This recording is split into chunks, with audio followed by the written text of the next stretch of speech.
Good afternoon, everybody. Christian here. Today I have this kind of story to share with you. When I was a kid, when I was growing up, and we would go to church sporadically, and in my home we were quote unquote Christian, but it was just kind of a definition. We didn't live it. And over time, in and out of churches, various different denominations, the theology that was passed to me, right or wrong, was,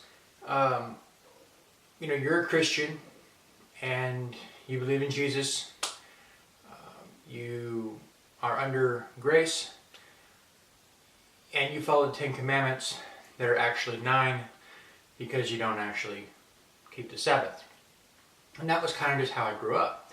And when I got older, I started reading the Bible, I started finding some flaws with the theology that had been passed to me. So I would ask people, every now and then they would say something, and I'd say, well, I understand grace, but I don't understand it. Can you explain it to me? And they would say, well, grace is the unmerited favor of God. I'm like, yeah, I know the definition.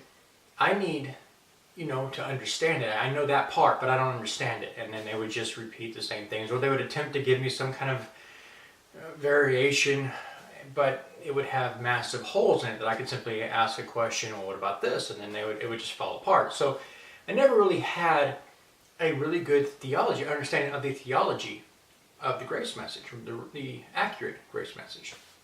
And it frustrated me. I would see people who would be claiming the grace message, but of course they were just hiding their sin. It was like they were doing whatever they wanted to do, and they'd say, oh, don't worry, I'm under grace. That's not what I was looking for. I was looking for the real grace message, but and again, I couldn't find anybody who could explain it to me in a way that helped me, okay? So I ended up making a mistake that I see a lot of Christians doing today, and I wanted to share this with you. This is the error that I made.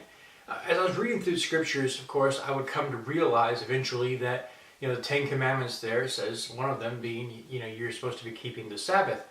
And as a Christian who was theoretically keeping the 10 Commandments, I wasn't keeping the Sabbath. So what was the problem? And so I would start to say, well, I need to correct that. The church is in error. I need to stand on the word and start keeping the Sabbath. Well, that of course leads you into all kinds of error, but you don't know that immediately. And what's important to take note here is that I had no self-ambition in it. I was seeking God, seeking to please God, all right? So there was you can be somebody who is seeking God 100%, trying to do what's right, and be led off into error, all right?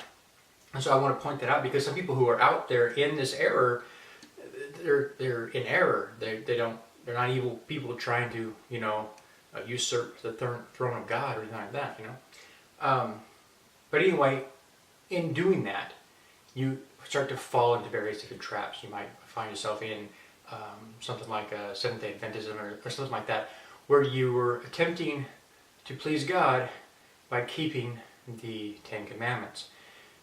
But you're not supposed to. Hang on, I'll get to it. So, basically, anything you attempt to do on this side, dealing with the law, is going to lead you into legalism, all right? Which is also their problem because we can't keep the law, and those who fail in one part of it are guilty of the whole, and you're under a curse, right? And so, in essence, in an attempt to please God, you've actually put yourself under a curse, which is not his intent at all. Your theology is wrong. So anyway,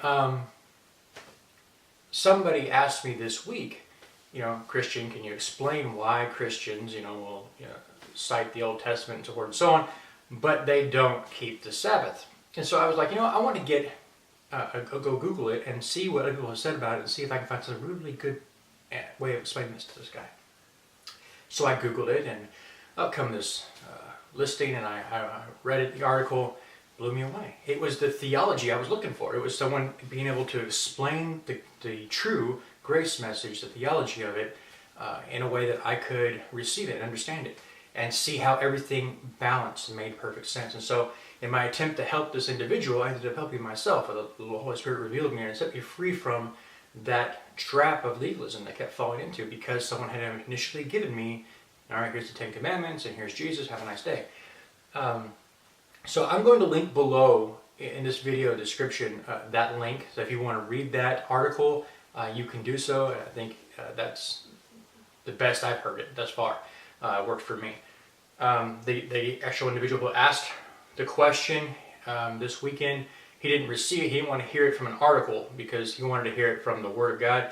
The article is actually well written. Every point that the guy makes, he cites the verses backing it up. So check it out if you'd like. But it was a really big blessing to me. It really set me free of a lot of error in my theology. And we're supposed to study to show ourselves approved. And so this was very, very helpful to me. I'm just really pleased with that today. I'm just kind of praising God for that. All right. God bless. Take care. I hope you have a great weekend or whatever day it is that you need to have a good day on, because we don't know when you're actually watching this video. All right. God bless. Take care. Don't forget, I upload every couple of days, so share, like, and subscribe, and I'll see you in the next one.